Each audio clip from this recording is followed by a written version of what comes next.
Welcome back. ये अपना next lecture introduction to partnership का। होपफुली जो प्रीवियस लेक्चर्स आप लोगों को प्रोवाइड किया गया था आप लोग देखे हो और होपफुली समझ में भी अच्छा आया होगा। और that class was basically of terminology, जहाँ पे टर्म्स वगैरह कुछ अपने लोग देखे थे।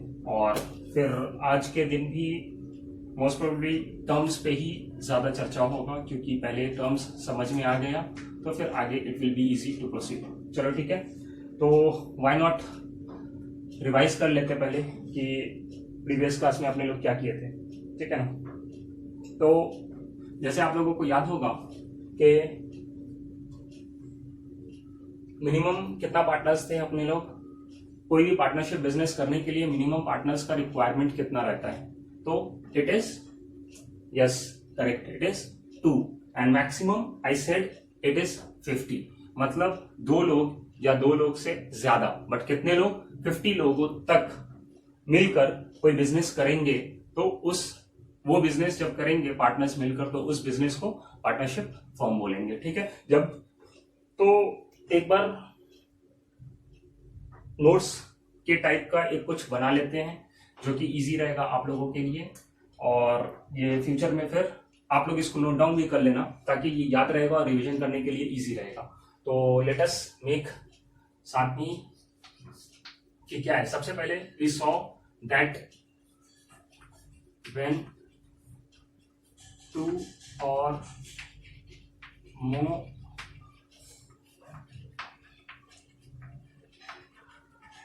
person comes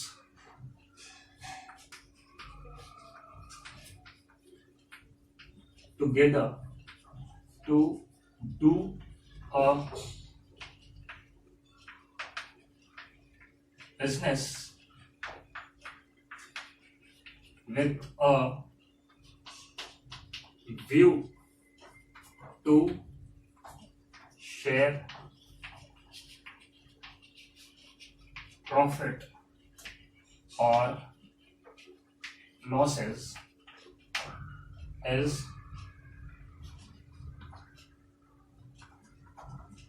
known as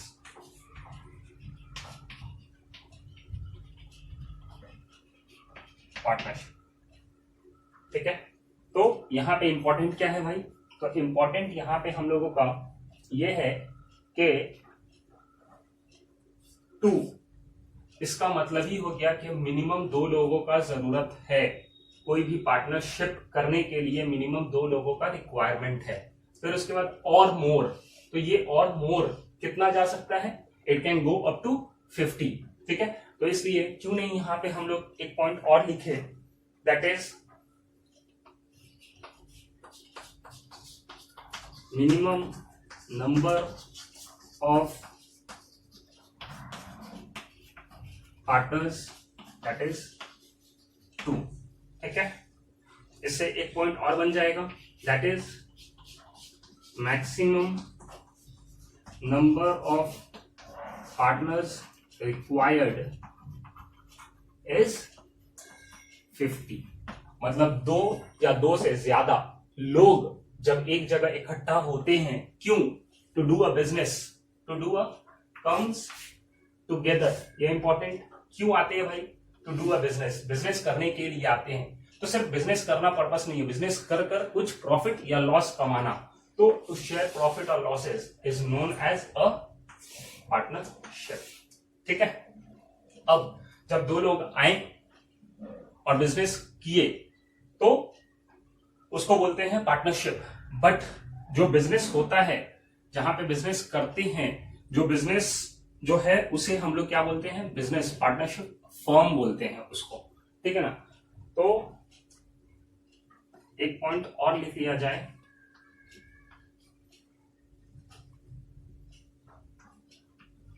the business run by partners is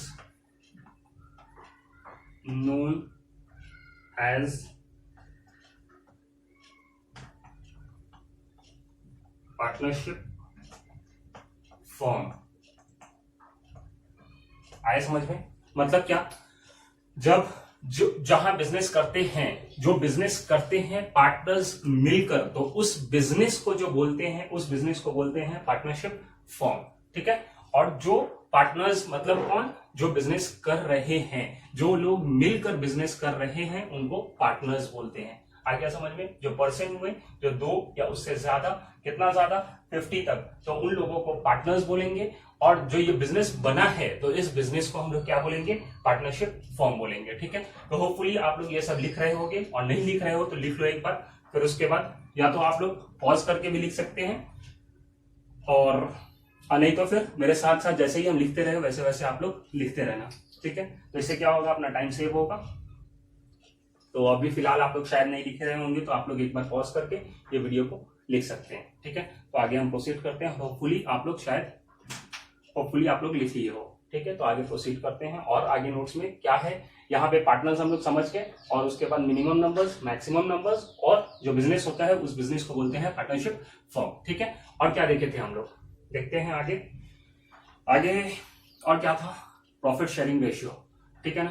फिर उसके बाद क्या था, पार्टनरशिप डीड। फिर क्या था, पार्टनरशिप अग्रीमेंट। तो अग्रीमेंट और डीड दोनों सेम है। ठीक है। और क्या देखे थे अपने लोग, पार्टनरशिप डीड, पार्टनरशिप अग्रीमेंट, और दूसरा पार्टनरशिप एक्ट। तो अब वो भी एक बार नोट्स उसका भी बना लेते क्या है। ठीक है।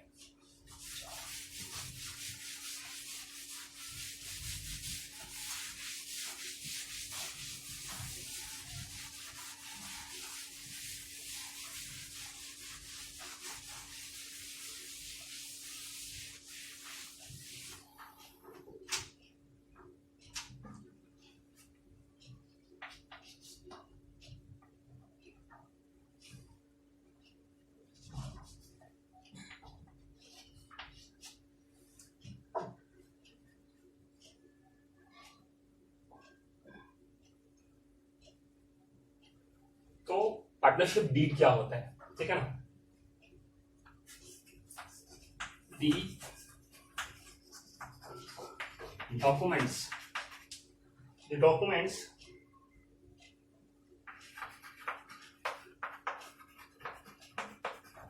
containing the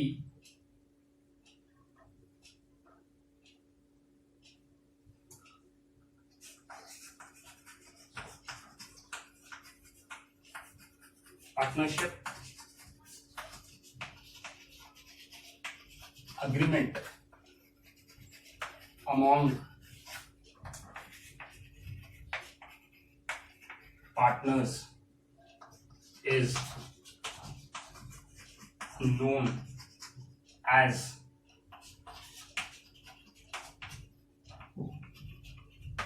partnership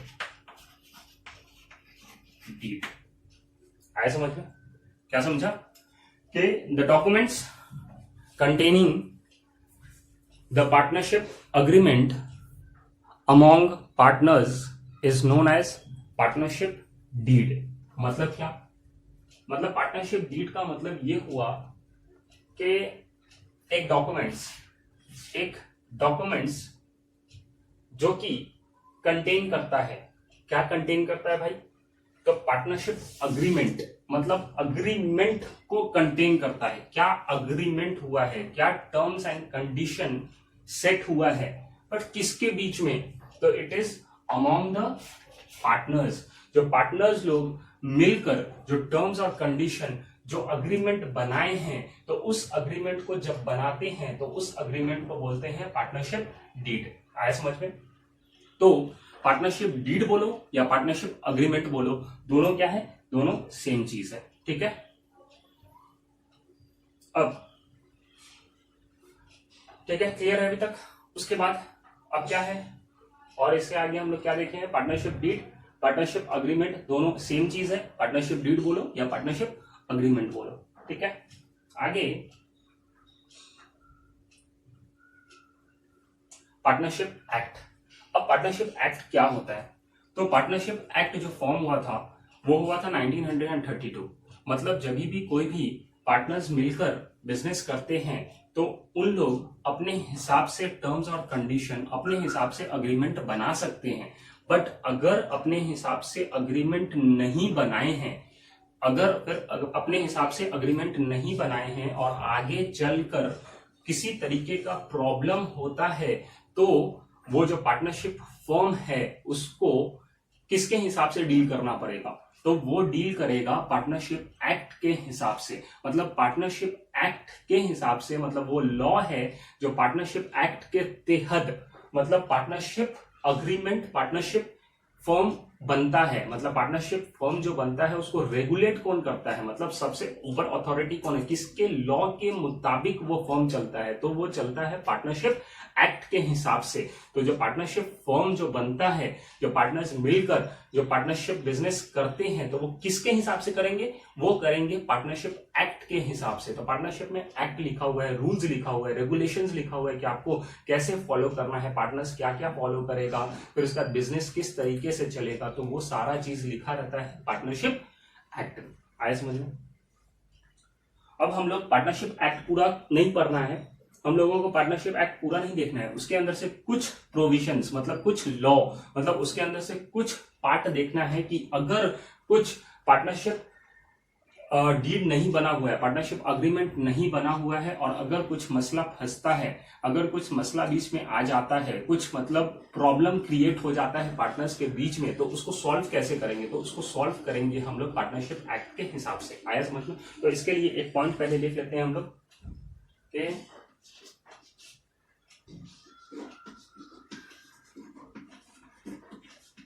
whenever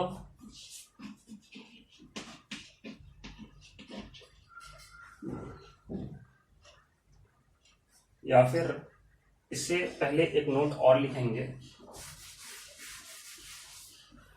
और ये आप लोग नोट डाउन करते रहना कि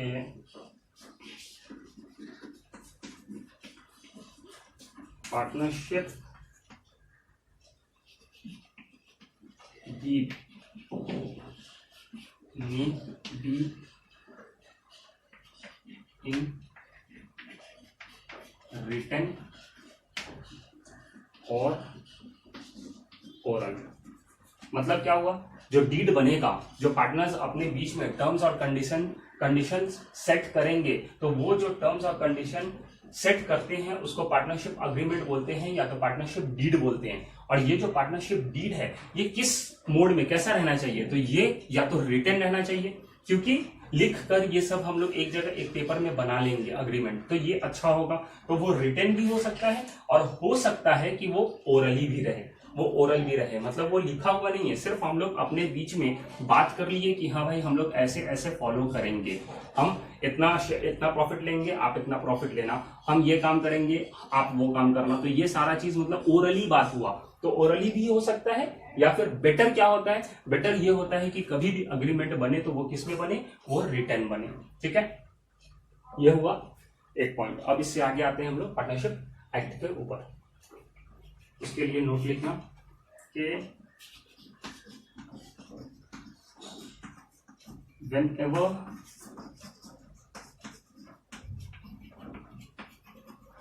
partnership deed is silent or missing or is not there,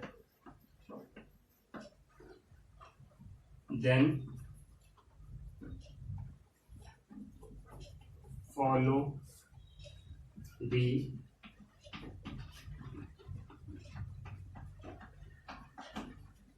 provisions or rules of partnership act 1932। आया समझ में? तो इसके अंदर क्या लिखे हम लोग कि कभी भी जब भी पार्टनरशिप डीड नहीं हो या पार्टनरशिप अग्रीमेंट नहीं हो, किसके बीच में? पार्टनर्स के बीच में, मतलब वो साइलेंट है, मतलब नहीं है, मिसिंग मतलब नहीं है, और इज नॉट देयर, मतलब ये तीन वर्ड आप लोगों के लिए लिखे हैं क्योंकि ये तीनों का मतलब क्या है? सेम है। तो जो आप लोगों को याद रह जाए, साइलेंट मतलब नहीं है, मिसिंग नहीं है, और इज नॉट देयर मतलब क्या नहीं है, पार्टनरशिप डीड मतलब पार्टनरशिप डीड या तो पार्टनरशिप अग्रीमेंट, ये नहीं बना है किसके बीच में, पार्टनर्स के बीच में। जब नहीं बना है तो हम लोग क्या फॉलो करेंगे, तो हम लोगों को फॉलो करना पड़ेगा पार्टनरशिप एक्ट का रूल्स या पार्टनरशिप एक्ट का प्रोविजन, उसके अंदर जो लिखा है उसको हम लोग फॉलो करेंगे। पार्टनरशिप एक्ट कब बना था, 1932 में। आया समझ में?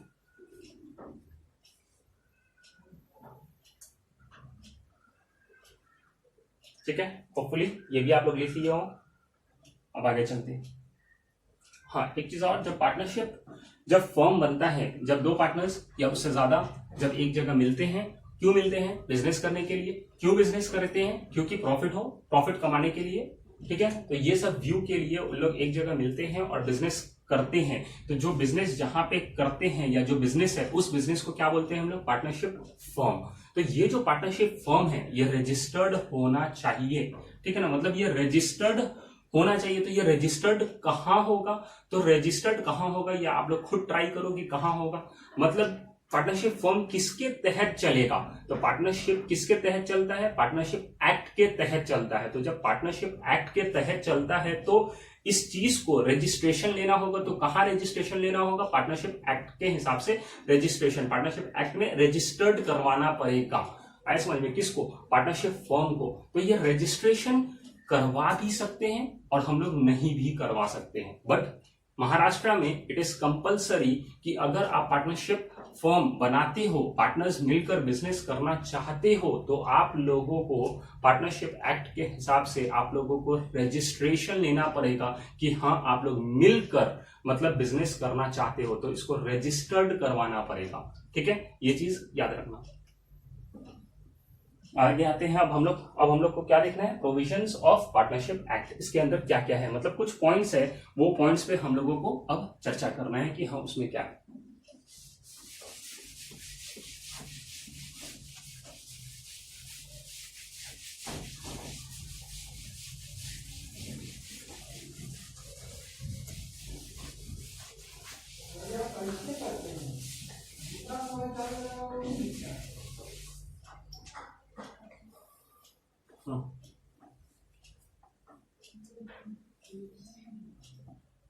अब हम लोग कहां पे हैं, provisions of Indian partnership act. ठीक है, ये मेन हेडिंग है आपका, ये इंपॉर्टेंट है कि ये क्या है।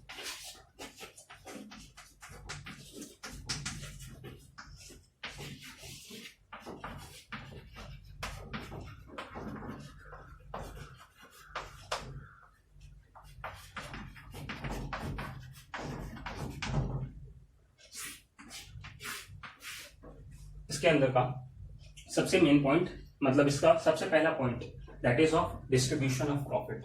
क्या है, डिस्ट्रीब्यूशन ऑफ प्रॉफिट।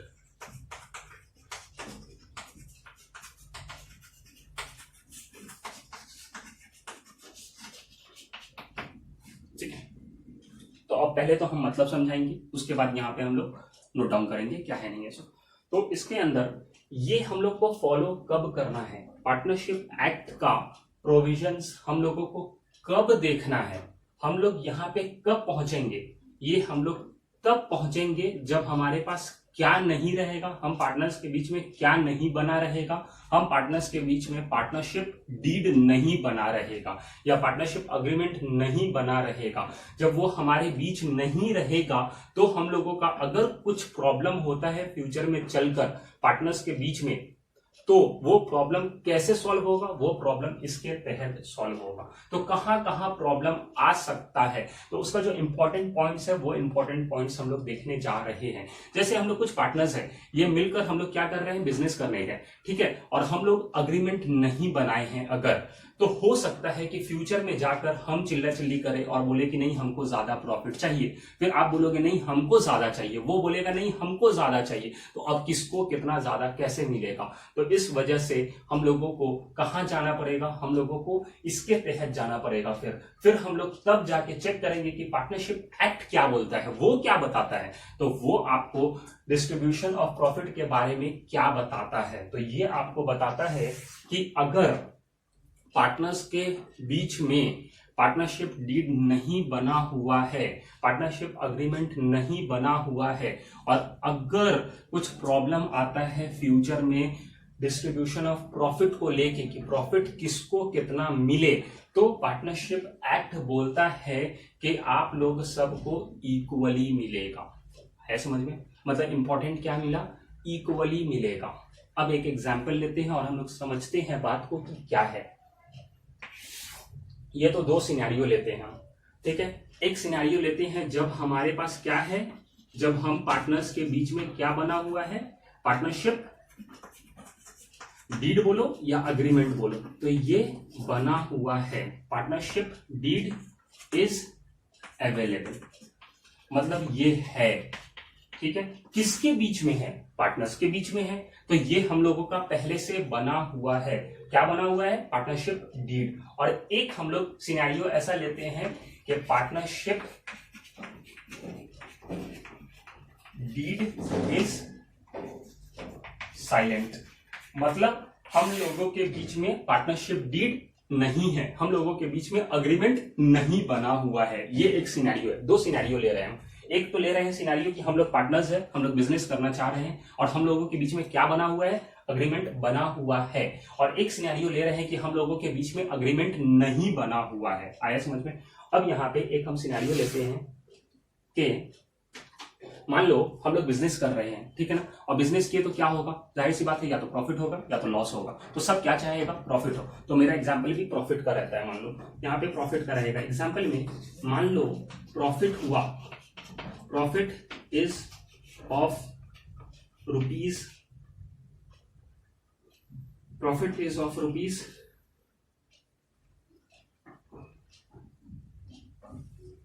900, ठीक है ना।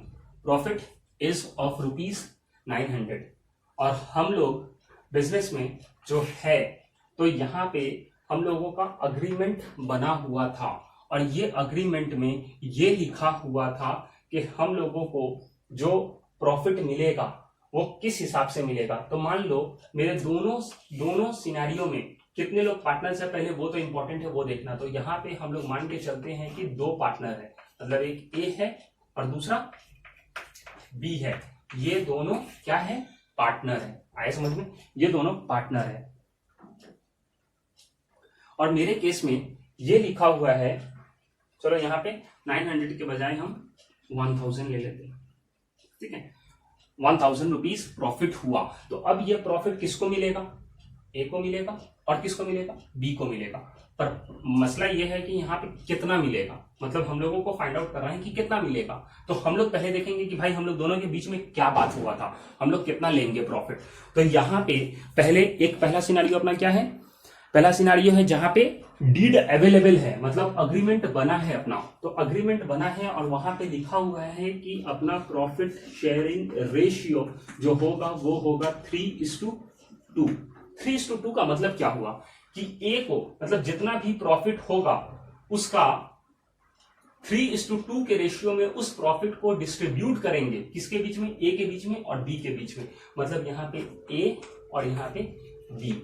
आए समझ में? तो ये रेशियो हम लोग ऑलरेडी पहले किए हुए हैं कि रेशियो कैसे होता है। तो ए का कितना फ्रैक्शन, कितना पार्ट हो गया ए का? मतलब 5 हिस्सा, टोटल 5 हिस्सा होगा। उस 5 हिस्सा में से 3 हिस्सा ए को मिलेगा और जो बचा हुआ 2 हिस्सा है वो किसको मिलेगा? बी को मिलेगा। मतलब जो भी प्रॉफिट हुआ है उसका पहले 5 हिस्सा करेंगे और वो 5 हिस्सा करने के बाद उसमें से 3 हिस्सा जो है, 3 पार्ट जो है वो मिलेगा ए को और जो बचा हुआ 2 पार्ट है वो किसको मिलेगा? बी को मिलेगा। ये कहाँ लिखा है? यह पार्टनरशिप डीड में लिखा है। और ये पार्टनरशिप डीड किसके बीच में बना है? पार्टनर्स के बीच में बना हुआ है। और अगर वहां पे लिखा है 3:2 तो ए को कितना मिलेगा? ए का पार्ट कितना हो गया? 3/3 + 2 5, मतलब 3/5 किसका? 1000 का ए को मिलेगा। तो बी को कितना मिलेगा? बी को मिलेगा 2/5, मतलब ये 2 और ये दोनों का प्लस, तो ये कितना हो गया? 2/5। है समझ में? तो इससे क्या समझ में आया हम लोगों को कि ए को जो मिलेगा वो 3/5, फिर 5 हिस्सा का 3 हिस्सा और बी का मतलब 5 हिस्सा का 2 हिस्सा, ये मिलेगा। बट कितना का? तो 1000। तो ये निकलेगा कैसे सर यहाँ पे? तो यहाँ पे हम लोग मान लो ए का निकालते हैं। तो ए का कितना हुआ फ्रैक्शन? 3/5। तो 3/5 इतना मिलेगा, पर इतना तो फ्रैक्शन मिला, तो अमाउंट प्रॉफिट कितना है अपना 1000। तो अगर 1000 प्रॉफिट है तो ए को मिलेगा 600 रुपीज। इसको अगर आप सॉल्व करोगे तो कितना आ जाएगा 600। तो उसी तरीके से बी को कितना मिलेगा 2/5 इंटू 1000, तो ये कितना हो जाएगा 400। आया समझ में? तो अगर प्रॉफिट 1000 हुआ है तो ए को कितना मिलेगा 600 और बी को कितना मिलेगा 400। ये कब मिलेगा? जब पार्टनरशिप डीड अवेलेबल रहेगा तब। और पार्टनरशिप डीड अब अवेलेबल नहीं है मान लो, तो अब इस केस में हम लोगों को क्या करना पड़ेगा? तो जब पार्टनरशिप डीड साइलेंट रहता है तो हम लोगों को किसको फॉलो करना पड़ता है?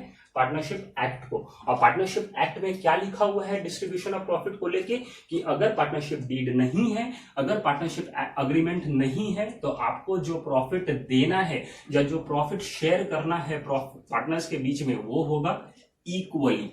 तो जब यहाँ पे इक्वली हो जाएगा तो यहाँ पे हम लोग प्रॉफिट शेयरिंग रेशो मतलब इक्वली मतलब 1:1, तो ए को कितना और बी को कितना? तो ए को अगर 1000 ही रुपया मान लो प्रॉफिट हुआ है तो यहाँ पे अब ए को कितना मिलेगा? इक्वली बोला मतलब ए को 2 पार्टनर है, 1000 रुपया है, तो कितना कितना मिलेगा 500। आए समझ में?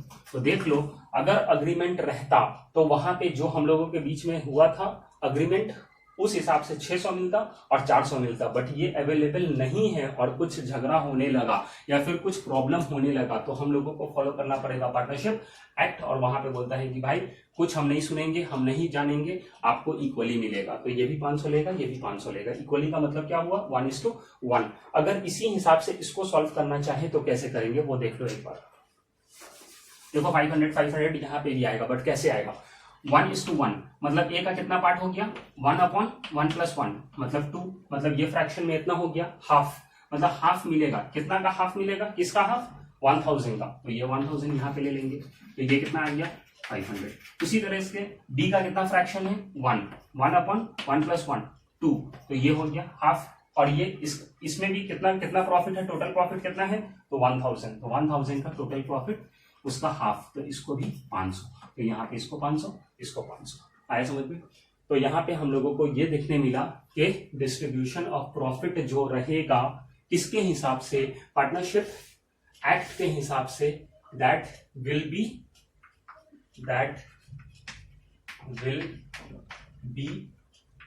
इक्वली, मतलब इक्वली फॉलो करना पड़ेगा। आया समझ में? अभी तक क्लियर है? होपफुली आप लोगों को समझ में आ रहा होगा कि हम क्या बताना चाहें कि इक्वली कब देखेंगे, इक्वली हम लोग कब बांटेंगे अपने बीच में, अपने पार्टनर्स के बीच में इक्वली कब मिलेगा? ये तभी मिलेगा जब आपके पास अग्रीमेंट अवेलेबल नहीं हो। बट अगर आपके पास अग्रीमेंट अवेलेबल हो तो जो अग्रीमेंट में जितना लिखा हुआ है उतना आप लोगों को प्रॉफिट मिलेगा, और अगर उसमें नहीं लिखा हुआ है तब जाके आपको 1:1 मतलब आपको इक्वली देना पड़ेगा।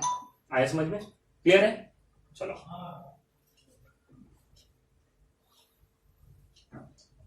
अब एक एग्जांपल आप लोगों से।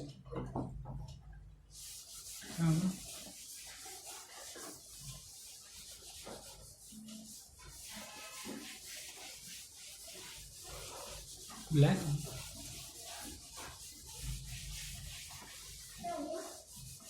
तो आप लोग ये कॉपी कर लेना कि डिस्ट्रीब्यूशन ऑफ प्रॉफिट के लिए क्या हो जाएगा? It will be equally. ठीक है? अब अगर मैं आपसे पूछूं कि बताओ बच्चा कि अगर एक फर्म है, मतलब एक फर्म है,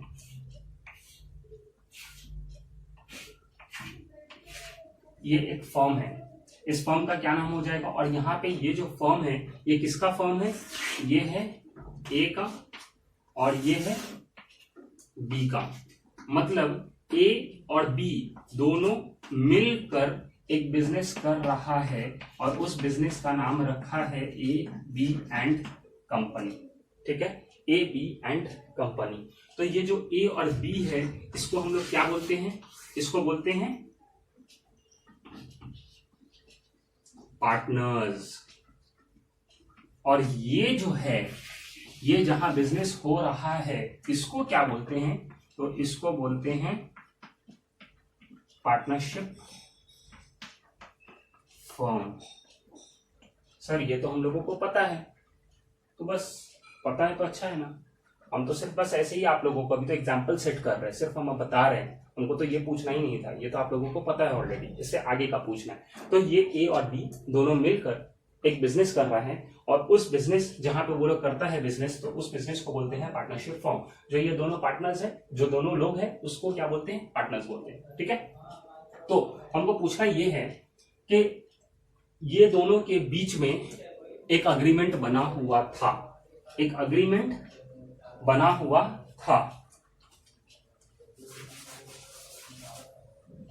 एक अग्रीमेंट बना हुआ था, अग्रीमेंट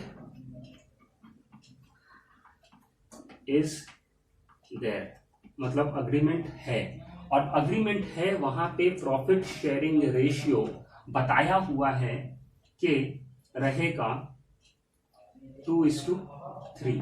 यहां पे प्रॉफिट शेयरिंग रेशियो बताया हुआ है कि कितना रहेगा? 2:3। इसका मतलब क्या हो गया कि ए का इसमें से कितना हिस्सा हो गया? ए का हिस्सा हो गया इसमें से, पहले तो 2 जो ऊपर रहता है 100 और डिवाइड, तो ये डिवाइड किससे होगा? ये दोनों का सम से, मतलब सम मतलब प्लस, ये दोनों को प्लस करना होगा, तो कितना होगा? 5। तो ए का हिस्सा होगा 2/5, मतलब जितना भी प्रॉफिट हो उसका 2/5 किसको मिलेगा? ए को। तो बी को कितना मिलेगा? तो बी कितना के लिए है? बी का कितना पार्ट है? 3, पर 3 तो है, बट टोटल में से टोटल कितना है? 5, तो 3/5 आया समझ में? तो अब अगर मान लो यहां पे हम बताते हैं कि ये जो फर्म है, इस फर्म में प्रॉफिट हुआ है ₹2000, तो अब ए को कितना मिलेगा और बी को कितना मिलेगा? आप लोग ट्राई करो और देखो कि आंसर कितना आएगा, ए को कितना और बी को कितना। तो कैसे कैसे कितना कितना मिलेगा? तो देखो ए का हिस्सा कितना है? 2/5, तो 2/5 किसका? 2000 का। तो इसको सॉल्व करेंगे तो कितना आ जाएगा? 800, करेक्ट। और 3/5 किसका? अगेन 2000 का। टोटल इतना है 2000 रुपीज, तो इसको बांटेंगे तो ये कितना आ जाएगा? 1200। मतलब क्या समझ में आया कि सर अगर प्रॉफिट होता है 2000 तो ए को मिलेगा 800 रुपया, और अगर प्रॉफिट होता है 2000 तो बी को उस समय कितना मिलेगा? 1200। मतलब ए को मिलेगा 800 और बी को मिलेगा 1200। तो ये कब मिला? जब उसका प्रॉफिट शेयरिंग रेशियो हम लोगों को दिया हुआ था। तो दिया हुआ था मतलब क्या था कि अग्रीमेंट बना हुआ था, बट यही यहाँ पे अग्रीमेंट नहीं रहता तो कितना मिलता ए को और कितना मिलता बी को? तब अग्रीमेंट इफ नॉट देयर, तो ए को कितना मिलता और बी को कितना मिलता? तो यहाँ पे हम लोग जब अग्रीमेंट नहीं रहता तो हम लोग क्या फॉलो करते हैं? Partnership act. और पार्टनरशिप एक्ट में डिस्ट्रीब्यूशन ऑफ प्रॉफिट के बारे में क्या बोलता है? इक्वली। तो इक्वली बोला मतलब 2000 जब प्रॉफिट होगा तो ए को भी मिल जाएगा 1000 और बी को भी मिल जाएगा 1000। आ गया समझ में? ये डिफरेंस है। तो ये चीज आप लोग, ये चीज हर जगह, अभी जितना भी हम यहाँ पे पॉइंट्स लिखाएंगे हर जगह वहां पे एप्लीकेबल रहेगा, वैसे ही करना पड़ेगा। तो इससे समझ में ये कब फॉलो करना है, ये इंपॉर्टेंट क्या है यहाँ पे कि ये जो पार्टनरशिप एक्ट है वो कब फॉलो करना है? ये तभी फॉलो करना है जब मेरा पार्टनरशिप अग्रीमेंट नहीं रहेगा। मतलब पार्टनरशिप अग्रीमेंट जब नहीं रहेगा तब ये फॉलो करेंगे जो पार्टनरशिप एक्ट में लिखा है। बट कहीं अग्रीमेंट है मेरे पास तो इसको हम देखने भी नहीं जाएंगे। मतलब यहाँ पे ये डिस्ट्रीब्यूशन ऑफ प्रॉफिट के लिए इक्वली वगैरह हमको देखने का भी जरूरत नहीं है, क्योंकि पहले से ये चीज अवेलेबल है। जब ये अवेलेबल नहीं होगा तभी हम लोग इसके पास जाएंगे, इसके पास जाएंगे, इसमें इसके पास गए, इसमें क्या लिखा हुआ है? इक्वली। तो हम लोग यहाँ पे 1000 मिला। आया समझ में? होपफुली ये चीज आप लोगों को समझ में आया हो।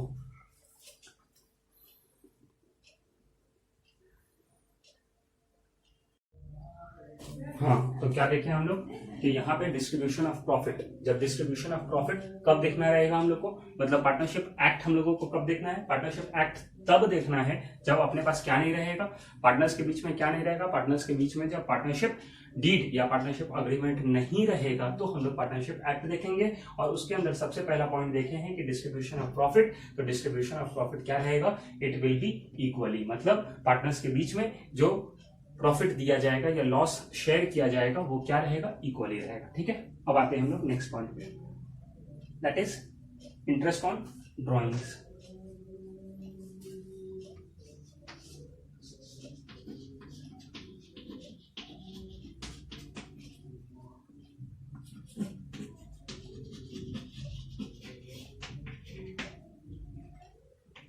इंटरेस्ट ऑन ड्राइंग्स, तो अब पहले तो हम लोग समझते हैं कि इंटरेस्ट ऑन ड्राइंग्स का मतलब क्या हुआ, ठीक है ना। तो सेम एग्जांपल जो पीछे लिए थे, जैसे क्या क्या था, एक ए था और एक बी था, ये दोनों मिलकर क्या किया, A B and company, A B and company form किया, ठीक है।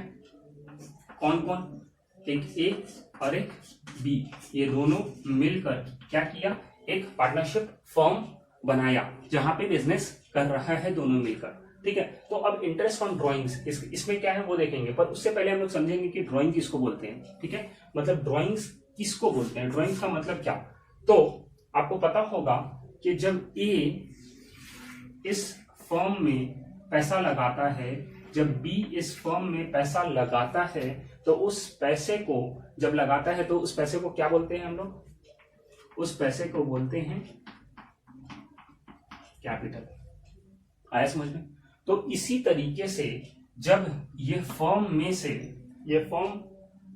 से जब ए पैसा निकालेगा, जब इस फर्म में से बी पैसा निकालेगा, मतलब अभी वो जहां पे फर्म है, जो बिजनेस है, उस बिजनेस में पैसा नहीं लगाया जा रहा है, बट वो बिजनेस से पैसा निकाला जा रहा है, और निकाला जा रहा है for the purpose of personal use. अगर पर्सनल यूज के लिए विड्रॉ हो रहा है पैसा, कहां से, बिजनेस से, तो उस टर्म को, ये जो हो रहा है, पैसा निकाले बिजनेस से, क्यों, पर्सनल यूज के लिए, तो इसको बोलते हैं ड्राइंग्स। आया समझ में, इसको बोलते हैं ड्राइंग्स। मतलब क्या हुआ कि बिजनेस में से पैसा निकाला गया, ठीक है। जब बिजनेस में से पैसा निकाला गया और ए और बी इस पैसा को यूज करेगा, तो बिजनेस का पैसा क्या हुआ, अभी कम हो गया। तो कम हो गया, क्यों कम हो गया, क्योंकि ए और बी ने पैसा निकाला है। और क्यों निकाला है ए और बी ने पैसा, ए और बी ने इसलिए पैसा निकाला है क्योंकि वो अपना पर्सनल यूज करेगा, मतलब अपना पर्सनल पर्पस के लिए पैसा यूज करेगा। तो जब पर्सनल पर्पस के लिए पैसा यूज करेगा, तो मेरा ये जो बिजनेस था, इस बिजनेस में का तो पैसा कम हो गया। तो इस बिजनेस का पैसा कम हो गया, मतलब ये बिजनेस के पास उतना ज्यादा पैसा नहीं है कि ये अब कहीं से ये बिजनेस को अपना और आगे कर सके। मतलब पैसा कम हुआ ना भाई, तो पैसा कम हुआ तो मतलब इसको और जितना बिजनेस करना था उतना नहीं कर पाएगा, तो नुकसान हो रहा है यहाँ पे इसको। तो इस नुकसान का भरपाई करना होगा। तो अगर मान लो किसी को पैसा का जरूरत है, मान लो एक आदमी ये, दूसरा आदमी ये, इसको पैसा का जरूरत है, मान लो ये पैसा ले रहा है इससे, पैसा इससे मांगने गया, तो जब इससे ये पैसा मांगने गया तो ये इसको पैसा दे दिया, तो पैसा जब दे दिया तो इसका पैसा क्या हो गया, कम हो गया, और इसके पास पैसा आ गया, ठीक है। तो अब ये पैसा का ये आदमी यूज कर सकेगा। तो ये जब पैसा यूज कर सकेगा, और ये आदमी ने पैसा दिया, इसको कितना दिया, मान लो 100 रुपया दिया, तो ये 100 रुपया जो दिया वो कितना दिन के लिए दिया, 1 महीना के लिए दिया। तो 1 महीना बाद फिर ये आदमी इस आदमी को पैसा रिटर्न करेगा। तो जब इसको पैसा रिटर्न करेगा तो कितना रिटर्न करेगा, जाहिर सी बात है ज्यादा रिटर्न करना पड़ेगा। तो जब ज्यादा रिटर्न करना पड़ेगा, मतलब अगर 100 रुपया ये लिया था तो इसको अभी 110 रुपया देना पड़ेगा। मतलब कितना ज्यादा देना पड़ा, 10 रुपया। तो 10 रुपया जो यहाँ आता है वो क्या होता है, इंटरेस्ट। तो इसी तरीके से जब ये यहां से ये फर्म में से पैसा निकला और ए और बी के पास पैसा आया, तो अब यहाँ पे किसको इंटरेस्ट देना पड़ेगा, पैसा का फायदा कौन उठाया, ए और बी। तो नुकसान किसका हुआ, फर्म का, बिजनेस का नुकसान हुआ। तो बिजनेस के पास पैसा कम हुआ, तो अभी इंटरेस्ट किसको मिलना चाहिए, बिजनेस को इंटरेस्ट मिलना चाहिए। बिजनेस को इंटरेस्ट कौन देगा, उसको इंटरेस्ट पार्टनर्स देगा। क्यों देगा, क्योंकि बिजनेस में से पैसा विड्रॉ किया था पार्टनर्स। तो जब विड्रॉ करेगा बिजनेस में से पैसा पार्टनर, क्यों, बिजनेस पर्पस के लिए नहीं, पर्सनल पर्पस के लिए। तो जब उस समय पे जब पैसा विड्रॉ करेगा कोई भी पार्टनर्स पर्सनल पर्पस के लिए, तो वो पार्टनर्स को क्या देना पड़ेगा, इंटरेस्ट देना पड़ेगा। तो इसी को बोलते हैं इंटरेस्ट ऑन ड्राइंग्स। तो एकदम सिंपल वर्ड में सबसे पहले तो आप ये बताओ कि ये इंटरेस्ट किसको मिलेगा, ये इंटरेस्ट मिलेगा बिजनेस को, ठीक है। मतलब बिजनेस के लिए क्या हो गया, फायदा हो गया। तो ये इंटरेस्ट जब बिजनेस को मिलेगा तो ये इंटरेस्ट कौन देगा? ये इंटरेस्ट देगा ए और बी। आया समझ में? ये इंटरेस्ट कौन देगा? ए और बी देगा। तो नुकसान किसका हुआ? पार्टनर्स का। फायदा किसका हुआ? बिजनेस का। आया समझ में? और हम लोग जो ये पूरा अकाउंटिंग करेंगे वो किसके हिसाब से करेंगे, किसके नजर से करेंगे? तो हम लोगों को करना है बिजनेस के नजर से। तो आपको ये देखना है कि बिजनेस के नजर से क्या हो रहा है। तो बिजनेस के नजर से फायदा हो रहा है बिजनेस को, मतलब बिजनेस को इंटरेस्ट मिलेगा। किससे मिलेगा? पार्टनर्स से मिलेगा। आया समझ में?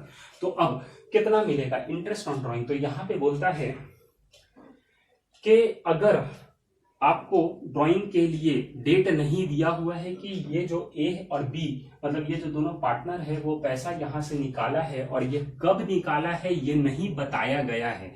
तो जब वैसा सिचुएशन में जब नहीं पता रहेगा कि डेट ऑफ ड्राइंग क्या है, तो अपना जो पार्टनरशिप एक्ट है वो बताता है कि आपको 6 मंथ एवरेज पकड़ के चलना है, निकालना है कैलकुलेशन। मतलब क्या करना है आपको? जब इंटरेस्ट ऑफ ड्राइंग्स निकालोगे तो आप 6/12 कर दोगे।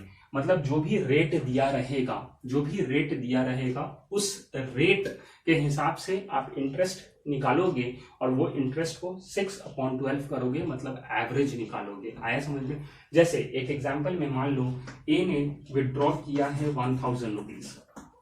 ठीक है, ए ने क्या किया है? विड्रॉ किया है 1000 रुपीज और इंटरेस्ट ऑन ड्राइंग मतलब कितना रुपया के हिसाब से इंटरेस्ट देना है। तो मान लो 10% के हिसाब से इंटरेस्ट देना है। तो इंटरेस्ट का अमाउंट कितना निकलेगा? तो यहाँ पे इंटरेस्ट का अमाउंट निकल जाएगा 1000 का 10%, मतलब 10/100 और इनटू, क्योंकि यहाँ पे डेट नहीं बताया है कि विड्रॉ कब किए हैं, तो इसलिए यहाँ पे पार्टनरशिप एक्ट बताता है कि कभी भी जब आपको डेट नहीं दिया रहे तो आपको हमेशा 6/12 ले लेना है। तो 6/12 को लेने के हिसाब से इसको अगर हम कैलकुलेट करते हैं तो मेरा इंटरेस्ट कितना आ जाएगा? 50 रुपीज। मतलब जब इंटरेस्ट किसको मिलेगा?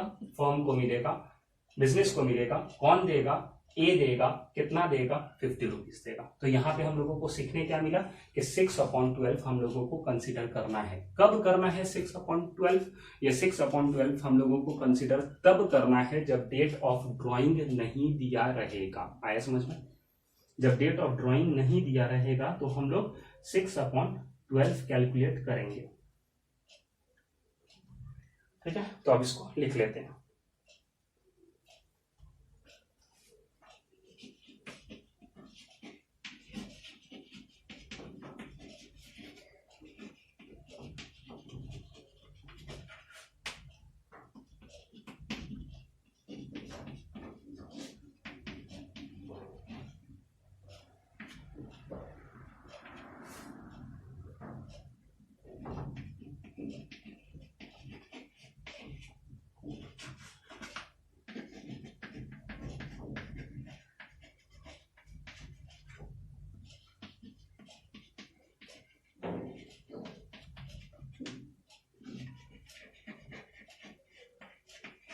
तो क्या समझ में आया कि जब इंटरेस्ट ऑन ड्राइंग के लिए क्या बोला गया है? जब डेट ऑफ ड्राइंग नहीं दिया रहेगा, मतलब when date of drawing is not given, average of 6 month interest is charged. आया समझ में? मतलब 6/12 हम लोगों को हमेशा कर लेना पड़ेगा।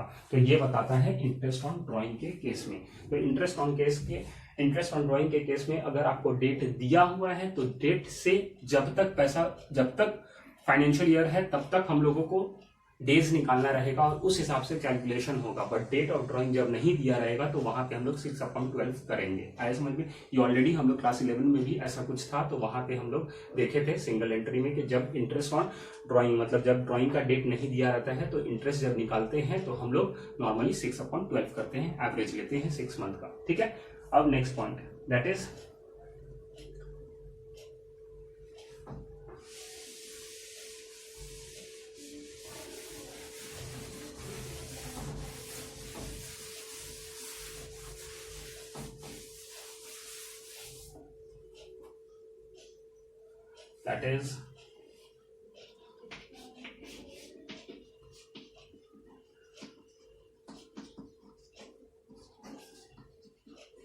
interest on partners loan. अब पहले इसका मतलब फिर से हम लोग समझेंगे कि इंटरेस्ट ऑन पार्टनर्स लोन का मतलब क्या। मतलब पहले तो हम लोगों को समझना पड़ेगा पार्टनर्स लोन। आया समझ में? पहले समझना पड़ेगा पार्टनर्स लोन। तो अगेन हम लोग सेम सिनेरियो लेते हैं, ए और बी है, ये दोनों मिलकर एक बिजनेस स्टार्ट किया, उस बिजनेस का नाम है ए बी एंड कंपनी। ठीक है, अब ये बिजनेस को पैसा का जरूरत है, ये बिजनेस को क्या है, पैसा का जरूरत है। तो ये पैसा कहां से ले सकता है, ये बिजनेस पैसा ले सकता है कहां से, बैंक से ले सकता है। तो जब ये बैंक जाने का सोचा, जब ये बिजनेस, ये दोनों मिलकर ये बिजनेस है और इस बिजनेस में पैसा का जरूरत है, तो ये बिजनेस चला कौन रहा है, ये बिजनेस को चला रहा है ए और बी। तो ए और बी बोला कि अरे यार हम लोगों को बिजनेस बढ़ाना है, तो हम लोगों को और पैसा का जरूरत है। हम लोग तो कैपिटल ऑलरेडी दे चुके हैं, हम लोगों के पास जितना पैसा था उतना दे चुके हैं हम लोग, और बिजनेस स्टार्ट किए हैं, बट हमको और पैसा का जरूरत है हम लोगों को, तो पैसा चाहिए। तो ये दोनों कहाँ जा सकता है, ये दोनों बैंक जा सकता है और वहां से पैसा ले सकता है। पर फिर ए उसमें से बहुत अमीर था, ए के पास बहुत पैसा था, तो ए सोचा कि यार बैंक क्यों जाए हम लोग, और बैंक से क्यों पैसा एक्स्ट्रा ले ले हम लोग, मतलब क्यों नहीं हम, मतलब ए क्यों नहीं ए खुद पैसा दे दे बिजनेस में, और वहां से ये ए को क्या हो जाएगा, फिर जब ए के पास एक्स्ट्रा पैसा है, ए थोड़ा सा अमीर आदमी है, तो ए सोचा कि ऐसा करते हैं बैंक से हम लोग लोन नहीं लेते हैं, ऐसा करते हैं हम खुद लोन दे देते हैं कंपनी में, बिजनेस में लोन हम खुद दे देते हैं। कौन दे देता है, ए दे देता है। तो यहाँ पे ए ने क्या किया, लोन दे दिया। तो जब कोई पार्टनर जब एक पार्टनरशिप फर्म में जब पैसा एक्स्ट्रा देता है, मतलब लोन देता है, तो उस लोन को बोलते हैं पार्टनर्स लोन। आया समझ में? अभी तक क्लियर है? तो अभी लोन किसको मिला, फर्म को मिला। कौन दिया, पार्टनर्स दिया। बराबर क्लियर है अभी तक? तो अभी लोन मिला है फर्म को, और तो अभी फर्म को लोन मिला है, तो अब कर्ज किसके ऊपर हो गया, किसके ऊपर कर्ज है, पार्टनर्स के ऊपर कर्ज है या बिजनेस के ऊपर कर्ज है, तो बिजनेस के ऊपर कर्ज है। मतलब बिजनेस को ये पैसा क्या करना है, लौटाना है। ठीक है, तो जब ये बिजनेस को ये पैसा लौटाना है, तो ये तो बिजनेस लौटाएगा, तो बिजनेस के लिए क्या हो गया, लायबिलिटी हो गया। तो वो अभी हम लोग को नहीं समझना है, हम लोगों को समझना है कि जब हमको लोन मिला किसी से, तो हम उसको क्या एक्स्ट्रा देते हैं, इंटरेस्ट देते हैं। तो यहाँ पे अब ये जो बिजनेस है, इसको क्या देना पड़ेगा, इंटरेस्ट देना पड़ेगा। किसको देना पड़ेगा, पार्टनर्स को देना पड़ेगा। कौन सा पार्टनर्स को देना पड़ेगा, ए को देना पड़ेगा। क्यों, क्योंकि ए से ये बिजनेस लोन लिया है, तो जब ये बिजनेस लोन लिया है ए से, तो ये जो इंटरेस्ट लौटाएगा वो किसको लौटाएगा, सिर्फ ए को लौटाएगा। आया समझ में? तो इंटरेस्ट अभी किसको मिलेगा, ए को मिलेगा। तो यहाँ पे फायदा किसको, ए को। नुकसान किसका, एक्सपेंस किसका हो रहा है, लॉस किसका हो रहा है, तो वो फर्म का हो रहा है। आया समझ में? तो इस केस में बोलता है कि इंटरेस्ट ऑन पार्टनर्स लोन। अब इसके ऊपर आते हैं। अभी तक पहले ये टर्म समझ में आया कि इंटरेस्ट ऑन पार्टनर्स लोन किसको बोलते हैं, जब एक पार्टनरशिप फर्म में पैसा देता है लोन, तो उस लोन को बोलते हैं पार्टनर्स लोन। जब ये लोन इसको मिला, तो ये जो फर्म है, ये फर्म इसको इसके बदले में इंटरेस्ट भी देगा, तो उस इंटरेस्ट को बोलते हैं interest on partners loan. Clear है? अब इसके बारे में क्या लिखा हुआ है, इसके बारे में अपने बुक में ये लिखा हुआ है कि अगर आपके पास अग्रीमेंट नहीं है पहले से, मतलब पहले से ए और बी ने अग्रीमेंट नहीं बनाया था। मतलब कैसा अग्रीमेंट नहीं बनाया था, या मान लो कि अग्रीमेंट बनाया था। कौन बनाया था, ए और बी ने अग्रीमेंट बनाया था, और उस अग्रीमेंट में लिखा हुआ था कि अगर कोई पार्टनरशिप फर्म में, बिजनेस में एक्स्ट्रा पैसा देता है लोन के नाम पे, तो जो इंटरेस्ट मिलेगा फर्म से, जो इंटरेस्ट मिलेगा, जो ये बिजनेस इंटरेस्ट वापस करेगा, वो इंटरेस्ट करेगा मान लो वापस 10% के हिसाब से। कितना के हिसाब से, 10% के हिसाब से। तो मान लो अगर ए ने इस बिजनेस में पैसा लगाया है 1000 रुपया, लोन दिया है, तो इसको इंटरेस्ट कितना मिलेगा ए को, तो ए को इंटरेस्ट मिलेगा 1000 रुपया का 10%। आया समझ में? मतलब एक्स्ट्रा कितना मिलेगा, 100 रुपीज एक्स्ट्रा मिलेगा। किसको मिलेगा, ए को। कौन देगा, बिजनेस देगा। आया समझ में? तो ये 10% पहले से डिसाइडेड था, पर अगर ये 10% डिसाइडेड नहीं था पहले से, मतलब पार्टनरशिप डीड नहीं था, पार्टनरशिप अग्रीमेंट नहीं था, तो यहाँ पे जो परसेंटेज है वो पार्टनरशिप एक्ट के हिसाब से बताया हुआ है कि 6% सिर्फ मिलेगा, 6% पर एनम सिर्फ मिलेगा।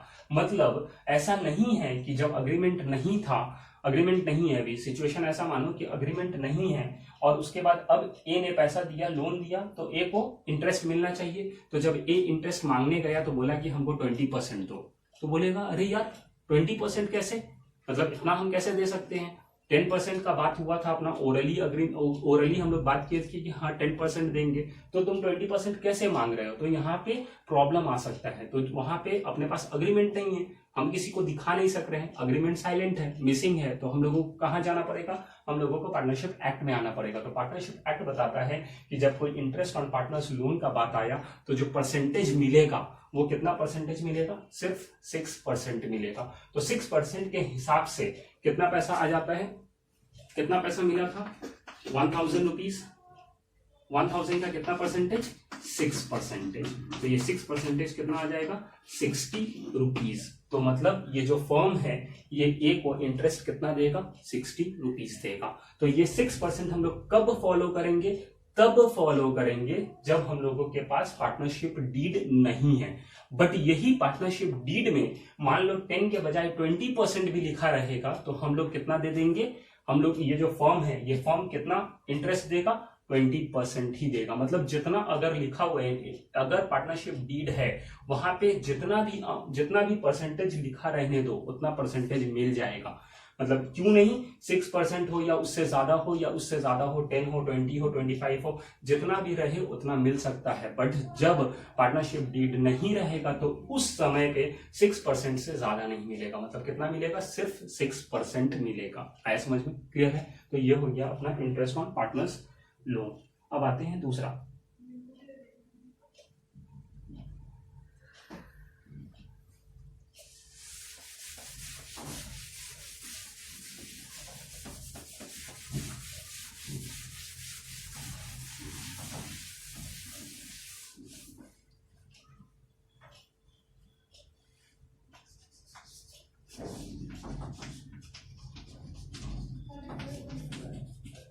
Interest on capital. Interest on capital, फिर से ये टर्म्स हम लोग समझेंगे कि इंटरेस्ट ऑन कैपिटल इसका मतलब पहले क्या। तो इसका मतलब ये है, फिर से सेम एग्जांपल, और इसमें सबसे पहले हम लोग को क्या देखना है, कैपिटल। तो कैपिटल किसको बोलते हैं, जब मान लो ए और बी है पार्टनर्स और ये दोनों पार्टनर्स मिलकर एक बिजनेस स्टार्ट किया, उस बिजनेस का नाम है, उस बिजनेस फर्म, उस फर्म का नाम है ए बी एंड कंपनी। तो जब ये दोनों यहाँ पे पैसा लगाता है तो इस पैसा लगाने को क्या बोलते हैं, कैपिटल।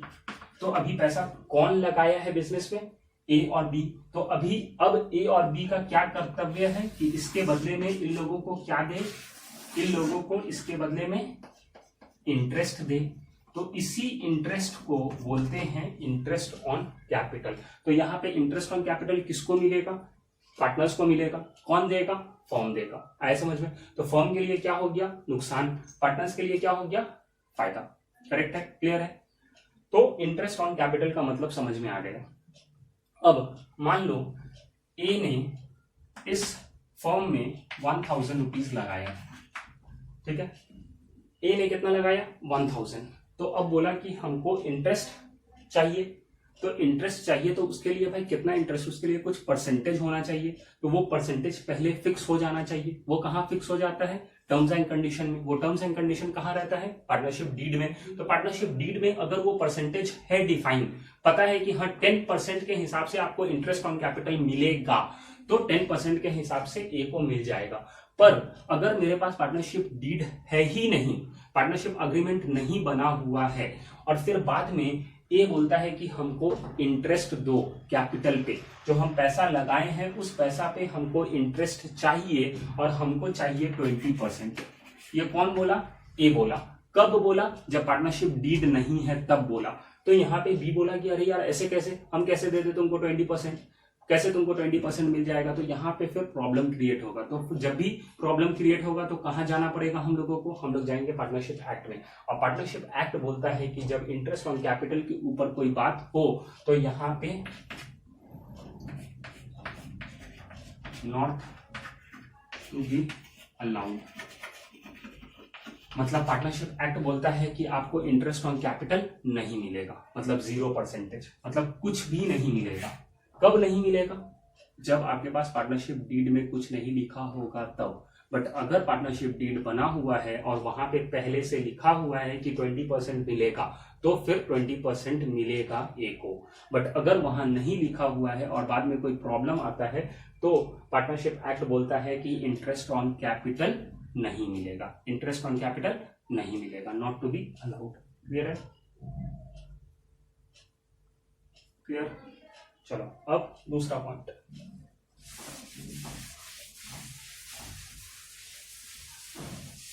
देखो अभी आप लोगों को हो सकता है कि कहीं कहीं पे कुछ प्रॉब्लम कि नहीं समझ में आ रहा हो, या फिर कहीं पे ऐसा लग रहा हो कंफ्यूजन लग रहा हो, तो सिर्फ हम जितना बताए हैं उतना समझ के रखना आप लोग। जब ये प्रैक्टिकल पे हम लोग उतरेंगे और जब प्रैक्टिकल हम सॉल्व करेंगे तब वहां पे ये सब का क्लियरिटी आ जाएगा। सिर्फ जितना भी हम पॉइंट्स बता रहे हैं, जैसे अभी तक 4 पॉइंट हुआ है और 2-3 पॉइंट है, और अपने पास 2-3 पॉइंट है, तो वो 2-3 पॉइंट एक बार चेक करेंगे। उसके बाद आपको सिर्फ ये पॉइंट्स को याद रखना है कि, और ये कब फॉलो होगा, ये तभी फॉलो होगा जब पार्टनरशिप डीड या पार्टनरशिप अग्रीमेंट मिसिंग होगा तब। आया समझ में? और अगर ये सब चीज पार्टनरशिप डीड या पार्टनरशिप अग्रीमेंट पहले से बना हुआ है तो उसमें जो लिखा हुआ है वो फॉलो करना पड़ेगा। ठीक है? क्लियर है? अब आते हैं हम लोग नेक्स्ट पॉइंट पे, दैट इज सैलरी और कमीशन टू पार्टनर्स। सैलरी और कमीशन टू पार्टनर्स। तो पहले फिर से इसका मतलब समझेंगे कि सैलरी या तो कमीशन टू पार्टनर्स, मतलब यहां पे सैलरी दो या तो कमीशन दो। किसको दो? पार्टनर्स को। तो फिर से एग्जांपल, एक ए है और एक बी है और दोनों मिलकर एक बिजनेस स्टार्ट किया, उस बिजनेस का नाम A B and company. Clear है? तो यहाँ पे ए क्या कर रहा है? काम कर रहा है। बी क्या कर रहा है? काम कर रहा है। ठीक है ना? तो ये चला कौन रहा है? ए बी एंड कंपनी जो है, वो जो फॉर्म है, उसे चला कौन रहा है? उसे रन कौन कर रहा है? उसे रन कर रहा है ए और बी। तो अब ए और बी बोलेगा अरे यार हम इस बिजनेस में जब काम कर रहे हैं तो हमको इसके रिटर्न में क्या मिलना चाहिए? हमको इसके रिटर्न में मिलना चाहिए सैलरी। ठीक है? या फिर हमको इसके रिटर्न में मिलना चाहिए कमीशन। तो अगर ऐसा कुछ बात होता है तो हम लोग समझेंगे।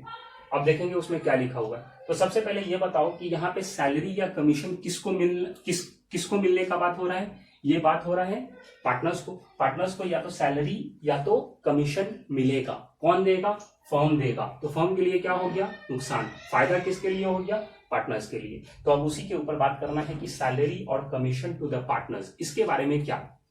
तो अगर ए और बी दोनों पार्टनर है, दोनों मिलकर बिजनेस कर रहा है, तो पहले से डिसाइड कर रहे हैं हम लोग, पहले से हम लोग लिख लिए हैं, अग्रीमेंट बनाए हैं और उसमें लिखे हैं कि सुन यार, एक हम है और एक तू है, दोनों लोग हम लोग बिजनेस करेंगे। तो क्योंकि वहां पे हम लोग एक तरह से जॉब कर रहे हैं, काम कर रहे हैं, जॉब नहीं अपना बिजनेस कर रहे हैं, तो वहां पे हमको डेली जाना है, डेली काम करना है, तो वहां से हम लोगों को कुछ सैलरी मिलना चाहिए। तो ऐसा करेंगे 30,000 हम ले लेंगे, 30,000 तू ले लेना हर महीने के। तो वो बोला कि ठीक है, और वो सब अपना अग्रीमेंट में लिखा हुआ था। क्लियर है? तो जब अग्रीमेंट में लिखा हुआ था तो जैसे ही 1 महीना बीता तो ये जो अभी बिजनेस चला रहे थे ए और बी, ये बिजनेस चलाएं, तो उस बिजनेस चलाने के बाद उसमें से 30,000 ये ले लिया, 30,000 वो ले लिया। गुड, कोई प्रॉब्लम नहीं है, कोई दिक्कत नहीं है। पर ऐसा हुआ कि अग्रीमेंट नहीं बना हुआ था। मान लो अग्रीमेंट नहीं बना हुआ था और 1 महीना बीत गया। 1 महीना बीतने के बाद हमको बहुत खुलबुली था, हमको मतलब हम ठीक नहीं थे, हम अच्छे नेचर के आदमी नहीं थे। हम बोले कि नहीं, हमको थोड़ा बी के साथ बदमाशी करना है। तो हम उसको बोले कि हमको सैलरी चाहिए 50,000 का। तो बी बोला कि ऐसे कैसे यार, 50,000 का तू सैलरी लेगा, इतना बिजनेस हो नहीं रहा है और कैसे होगा। तो यहाँ पे डिस्प्यूट हो सकता है ए और बी के बीच में। तो जब ए और बी के बीच में ऐसा डिस्प्यूट होगा तो हम लोगों को कहाँ जाना पड़ेगा, हम लोगों को जाना पड़ेगा पार्टनरशिप एक्ट में। और पार्टनरशिप एक्ट में कब क्यों गए हम लोग, क्योंकि अपने पास डीड नहीं बना हुआ था पहले से, ये सब हम लोग तय नहीं किए थे, तो यहाँ पे आए। तो यहाँ पे इस पॉइंट में जब आए हम लोग, तो ये पार्टनरशिप एक्ट बोलता है कि सैलरी और कमीशन टू पार्टनर्स, जब भी ऐसा कोई लफड़ा हो तो यहाँ पे आप लोगों को नहीं मिलेगा सैलरी या कमीशन, मतलब एक पैसा भी नहीं मिलेगा। मतलब हम 50,000 मांग रहे हैं कंपनी से, 50,000 मांग रहे हैं बिजनेस से, कंपनी नहीं, यहाँ पे फर्म बोलते हैं, इसलिए फर्म और कंपनी ये सब डिफरेंट होता है, इसलिए मेरे मुंह से निकल रहा है कंपनी, इट इज वो सही नहीं है, वो टर्म सही नहीं है, क्योंकि ये पार्टनर्स है, तो पार्टनर्स कंपनी नहीं क्रिएट कर सकता है, वो फर्म क्रिएट कर सकता है। तो इसलिए पार्टनरशिप फर्म से जब हम 50,000 मांग रहे हैं सैलरी के नाम पे, तो हमको नहीं मिलेगा। क्यों नहीं मिलेगा, क्योंकि पार्टनरशिप डीड नहीं है।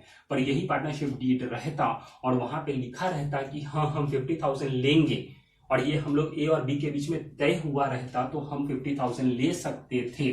पर जब डीड है ही नहीं तो हम 50,000 अब चार्ज नहीं कर सकते हैं। मतलब यहाँ पे सैलरी और commission to partners not allowed, not allowed, मतलब एक पैसा भी नहीं मिलेगा।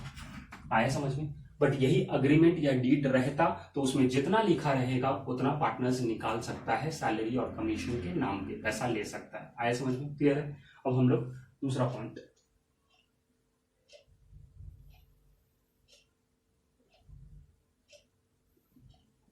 अब एक लास्ट पॉइंट है यहाँ पे, वो हम लोगों को समझना, दैट इज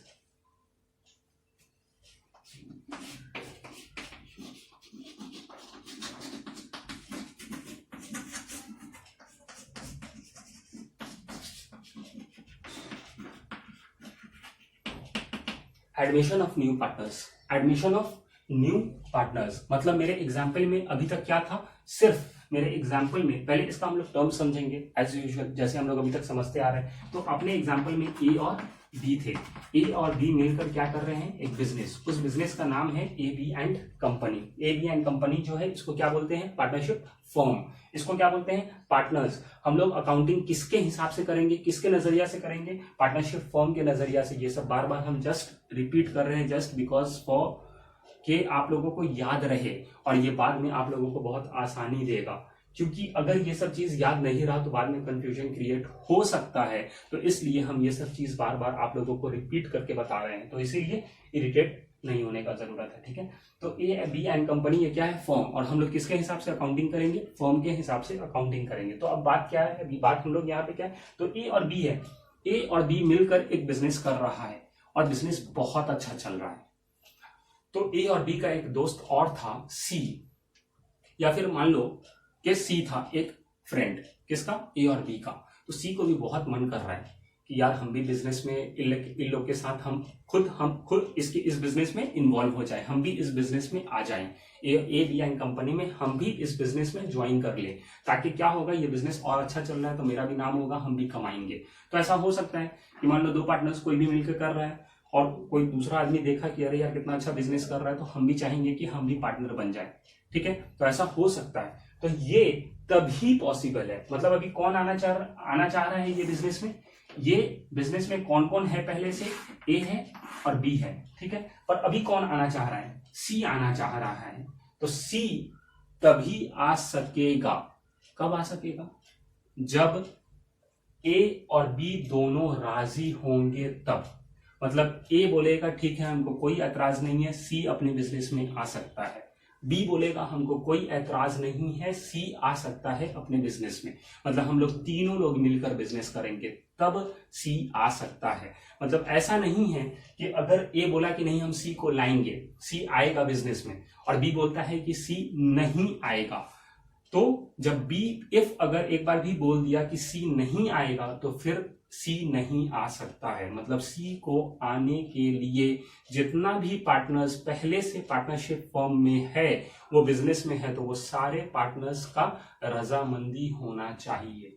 आए समझ में, मतलब उसी को बोलते हैं कंसेंट, मतलब रजामंदी, या फिर सबका मतलब यस होना चाहिए, अग्री होना चाहिए। तो consent of each partner is required. आया समझ में? क्लियर है? तो इसके अंदर हम लोग क्या देखें कि अगर कोई नया पार्टनर आना चाहता है अपने बिजनेस में, तो वो पार्टनर को आने के लिए जितना भी पुराने पार्टनर है वो सब पार्टनर्स का रजामंदी होना चाहिए। ठीक है, तो ये था हम लोगों का provisions of Indian partnership act 1932, जिसके अंदर अपना 6 पॉइंट बना।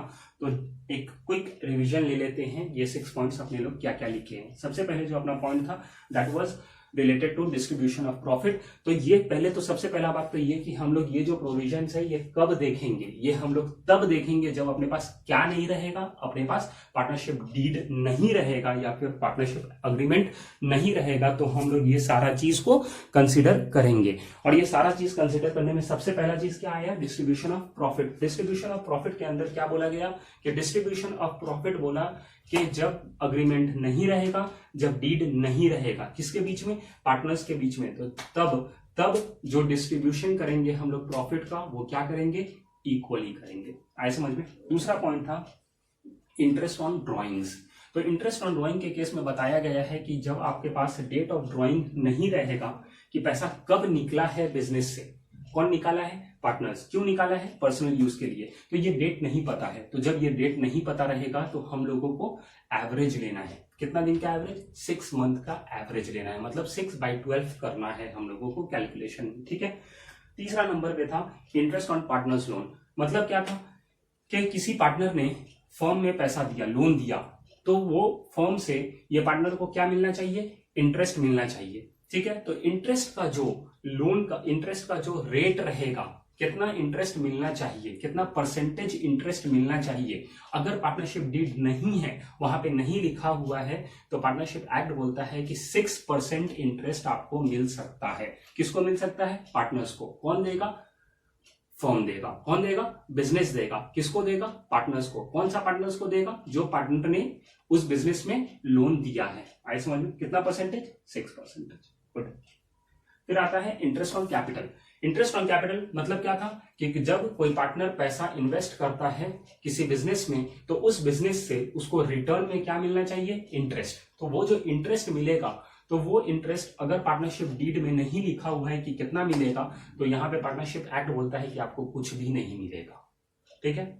फिर आता है सैलरी और कमीशन टू द पार्टनर्स। मतलब अगर कोई पार्टनर्स बिजनेस चला रहा है और वो बिजनेस चला रहा है और उस बिजनेस में वो जाके काम कर रहा है, तो उसको सैलरी या कमीशन चाहिए, क्योंकि वो भाई वो काम कर रहा है, डेली बेसिस पे जा रहा है, तो डेली बेसिस पे जब जाएगा तो उसको भी सैलरी चाहिए होगा या कमीशन चाहिए होगा।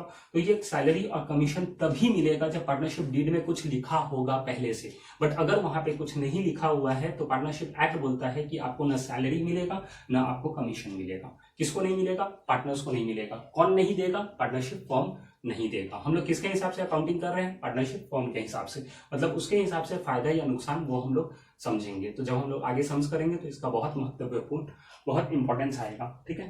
फिर क्या है, admission of new partners. Admission of new partners में हम लोग क्या देखें कि जब भी कोई भी नया पार्टनर आना चाहेगा, बिजनेस में ज्वाइन करना चाहेगा, तो वो बिजनेस में तभी ज्वाइन कर सकता है जब सब पार्टनर्स, जितना भी पुराने पार्टनर्स थे, सबको मंजूर है। तो सब अगर राजी है कि हाँ भाई नया पार्टनर आ सकता है और ये पार्टनर आ सकता है, सी आ सकता है, ए और बी दोनों राजी है, तो ही सी आ सकता है। आए समझ में? होपफुली ये सारा चीज समझ में आया होगा, और ये बहुत बहुत इंपॉर्टेंट है 6 पॉइंट। तो ये 6 पॉइंट आप लोगों को याद होना चाहिए। होपफुली ऐसे तो आप लोग लिख लिए होंगे, नहीं लिखे होंगे तो इसके प्लीज लिख लीजिएगा, नोट डाउन कर लीजिएगा और इसे याद रखिएगा, क्योंकि ये बहुत रिलेवेंट है इसका, और इसका बहुत काम आने वाला है आगे। ठीक है, तो आज के लिए इतना ही। Thank you, bye.